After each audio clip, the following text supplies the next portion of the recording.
Hey, what's going on, everybody? Today I'm going to be going over 5 must-build void rares.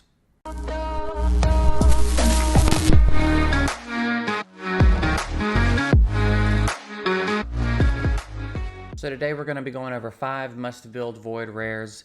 The other day I put out a video going over 5 rares that I thought you could build without hesitation, and today we're going to be talking about voids. Now, real quick note about this list, I'm excluding Cold Heart, Reliquary Tender, and Bellower, kind of the way that I did Apothecary and the other one. Everybody knows about them. Obviously build those. They're very popular.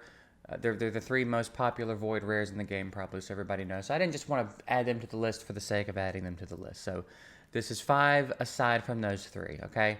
So let's go ahead and get into it with the first one on the list, and maybe my favorite on the list, Doom Screech. I pulled him. He was one of my first void shards. He may have been my first void shard. And this dude is really good, and he unfortunately gets outshined by Seeker, because you'll see why as we go over his skills, but he's really very good. You can definitely justify building and using this dude. So his A1 is a decreased attack. It's not really noteworthy, honestly, but it does scale off of HP as well, and he does have high base HP. His second skill is where it starts to get really nice. Fills the turn meters of all allies by 30%, places a 60% increased defense buff on all allies for 2 turns. Now, you'll see this kind of mirrors Seeker's skill, except Seeker puts attack buff on, so obviously he's going to be used more for the arena cleave. But depending on who you're running, this could be excellent for you to use in the arena. If you're using defense scaling damage dealers, then he's going to be fantastic for that. He's also just good in general for a defensive setup because it's a really good defense buff. He is helping you turn cycle, and you can get it down to a 3-turn cooldown, which is really nice. And then his third skill is an AoE shield. It puts a shield on himself for 30% of his max HP. Damage increases according to his current HP. So if he uses it when he's got full HP, obviously it'll be better. But it's an AoE. It's a cool little skill. He's good about protecting himself. He's good about offering support to the team. And then he has a HP lead for the faction crypts, which it does get aggravating when someone is exclusively a faction crypt leader, but it is what it is. He's still a pretty good champ. Base speed is okay, little on the lower of the average side, I guess, but his base HP is really nice, and he offers good support. So he can be used in a lot of different ways, and he can fit onto your earlier game dungeon teams as you transition into mid game. He's a cool little champ. I'm a big fan, and I think you could justify building him. Moving on, we have, where's he at? Fellhound. Fellhound is another really cool champ. Semi-popular. Not quite as popular, I wouldn't say, as Cold Heart and Tender and Bellower. One of the more popular ones, but I still did want to talk about him. Why they zoomed in on him so hard, though? Because he's really cool, really interesting. He's a defensive champ that you can make a farmer. He's got an A1 AoE that scales on defense and attack, but you could really just focus on the defense, to be honest. And then he's got a continuous heal and reflect damage that he puts on all allies for 2 turns. This can get down to a 2-turn cooldown, so he can pretty much keep reflect damage up, right? And then a block damage buff on an ally for 1 turn, and that's on a 3-turn cooldown. So particularly if you're using him manually, you can really hone this in and use it all super effectively. But on auto, he will do just fine. Another faction crypt lead, which again, I'm not in love with, but it is what it is. This dude can be made to be a campaign farmer. There are people that have made him into a campaign farmer, and he does it really fast. He's one of the fast campaign farmers. He's useful in Fire Knight. There are counterattack spider compositions that use him as the counterattacker. He's a very interesting little dude. He's got a lot of different uses, a lot of utility, and the fact that he's got an A1 AoE is definitely something that should be noted. So, interesting combination of outputting damage here, supporting the team really well, and then the block damage. Just a lot of stuff in one kit, and again, really diverse, can be used in a lot of different ways. And again, they're all rares, so skilling them up is not really going to be that big of a deal because rare tomes are not going to be that hard to come by. But if you look, this dude needs, what's that, 7 total. So that's not that bad. There are not that many champs in the game that only require 7 skill up. So not a bad champ to invest in. You're going to be able to get a lot out of him. You can change his builds up and do a lot of different things with him. So Felhound definitely deserves to be on the list. Moving on, we'll talk about Bulwark. Now you've seen Bulwark in clan boss compositions, and you'll see him in more. I'm doing more things with him. I'm sure he's going to continue to be used in clan boss because of his passive. When attacked, has a 30% chance of extending duration of all debuffs on the attacker. So debuff extension in clan boss is really nice, but it's nice everywhere, right? If you wanted to put him on a dungeon team, he is a defensive champ with high base defense. He's got a weaken on his first skill that scales off defense. So as you scale up his survivability, you're also scaling up his damage output, which is nice. So we've got a weaken on the A1, and we have an HP burn on the A2, which can be really nice, both in clan boss and in dungeons. It could be helpful for the waves. It's just kind of nice all around. You can get it down to a 3-turn cooldown. He does need quite a few skill ups, at least it looks that way. But I think it's because he's only got 2 skills that need him, so they figured, all right, fine, we'll make him need a few. But this gets up to 100% chance on the HP burn, and again, you reduce the cooldown, and then the weaken gets a little bit more of a boost. But it's cool that he scales off defense. He's got an all-battle defense lead, which is really nice. Again, super useful in clan boss, can be really nice on your dungeon teams, and he can also output a decent amount of damage being a defensive champ that scales on defense. So definitely worth the resources. There, again, even if just for clan boss, he's very useful. Again, I have a couple of videos up with him in the team, and I'll be putting out more with him in the team in the future because he's interesting, and there's not a lot of options for debuff extenders in the game, and he's a decent one that's not super hard to come by. Obviously, he is a void, and you have to kind of, you have to get lucky with a void shard to pull a good rare, but if you've got him, I would say definitely invest in him, bring him to 6-star. He'll be well worth it. He's a lot of fun to play around with, a lot of fun to build around, and really good little champ. So again, I keep saying good little champ when I'm talking about the dwarves, and I feel like that's gonna be a problem. All right, moving on. Let's talk about Painkeeper. Another one that's pretty popular, but I don't think quite as popular as as the 3 I mentioned at the beginning of the video. But good base speed, good base HP. She's an HP champ. Attacks one enemy 2 times, fills her own turn meter by 10%. She's got an AoE, and then heals all allies by 15% of her own max HP. So you scale up her HP, you scale up her survivability, and this heal becomes better.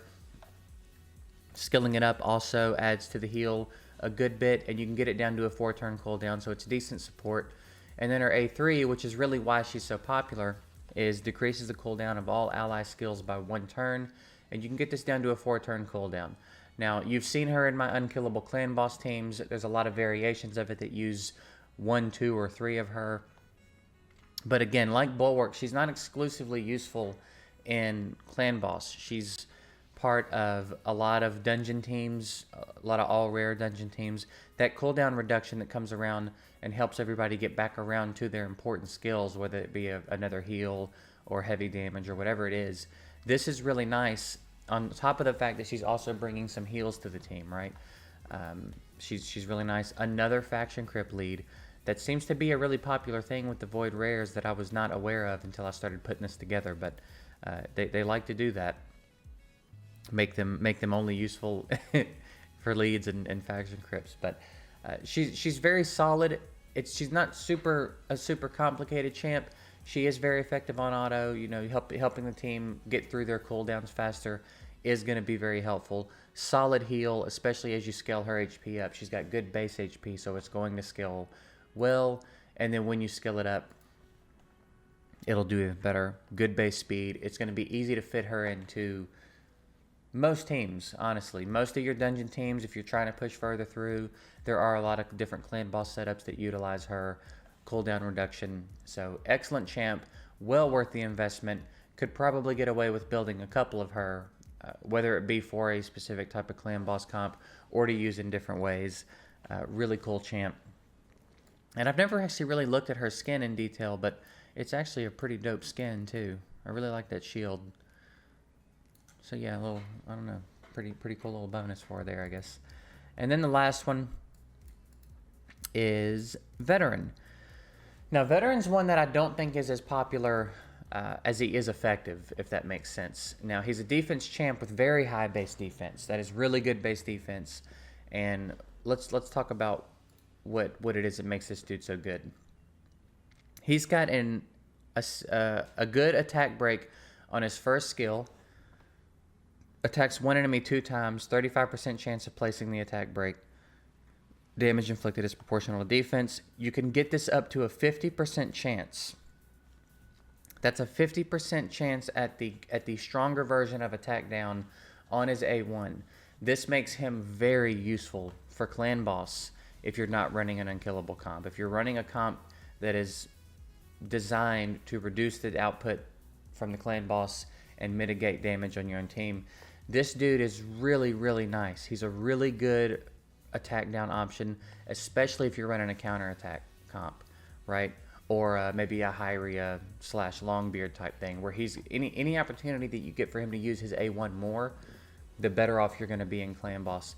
This champion is the one that made me understand how useful attack down was in clan boss. I was running my clan boss team very early on in the game, and I had this dude, and I swapped someone out for him, and I put him in. I don't even think he was 6-starred, and I doubled my damage because of his attack down. I took out someone who was doing more damage than him for him and started using the attack down and doubled my damage. So this is the champ that made me understand how important attack down was for clan boss. It's huge. He's void, so he's never going to be at a disadvantage. He's never going to have that going against him. And again, if you can pair him with a counter attack or someone that's going to help him get more turns, he's going to really change your clan boss game if you're earlier in the game. He could even fit into a later game clan boss setup if you needed the attack down. And he's a defense champ, and he's defense damage scaling, and once you put masteries on him, very solid. Just for those reasons. His A2 attacks one enemy, places 30% crit rate buff on all allies for 3 turns. If the target is killed, damage inflicted is proportional to defense. Now, obviously not going to be useful in clan boss, but useful in other places, right? Not a huge deal. Him having to get a kill to put the crit rate buff on the allies. If it's going to be a longer fight and he happens to land the killing blow, great. This is not really his claim to fame. A lot of what makes him great lies in his A1. And then his last one, attacks all enemies, 50% chance to block buffs for 1 turn. Damage increases according to his own max HP. Scales off of defense and HP. So, again, he's got a nice little AoE. This makes him fit decently into dungeon teams if you were trying to do it, because, again, he is bringing an attack down to the boss stage. So he's going to help reduce the damage that the bosses are doing to you. He also does hit 2 times. Maybe some potential for some Fire Knight utility there. But having the block buffs up could be helpful in some of the waves. Again, these 2 skills are okay. It's not that they're bad. It's just that they're not where all his utility comes from. And then he's got a speed lead for dungeons, which is actually not bad, right? So this makes him a decent dungeon champ. If you're struggling to stay alive at the boss, he could come in and cut that damage down that the boss is doing. But really where he shines is clan boss. He's going to be well worth a 6-star so that you can get those tier 6 masteries on him. Get him tanky, get him accurate, fit him into a composition, ideally one with counterattack or someone that's going to help him A1 more. And it will change your clan boss game if you have not been using attack down. And again, he's a great option because he's void and he's never at a disadvantage. So excellent champ, well worth the resources. If you can get skills to go in that A1 to get that to 50%, you don't even have to bother skilling up the rest of his kit. Just try to get this up so that it'll be even that much more reliable. But it's decent enough as it is. So well worth the resources. And that's it. That's 5 must-build void champs that are not Cold Heart, Reliquary, Tinder, or Bellower. Hopefully you guys enjoyed this. If there's anyone that you think I should have mentioned that I did not mention, again, I say this in all these, drop them in the comments and explain why you think they're a good champ, you think they're worth building. There are, of course, many more Void Rares that are worth building. but this is just 5 of them. I'm just going over 5 of them. It's not necessarily top 5. It's just 5 I think you could build without worrying about regretting it later, right? So if you have any suggestions for anybody, please drop them in the comments below. Let me know what you thought about the list. Like the video, subscribe, all that fun stuff. I'm going to start saying this occasionally, but no, actually, never mind. I'm going to scratch that.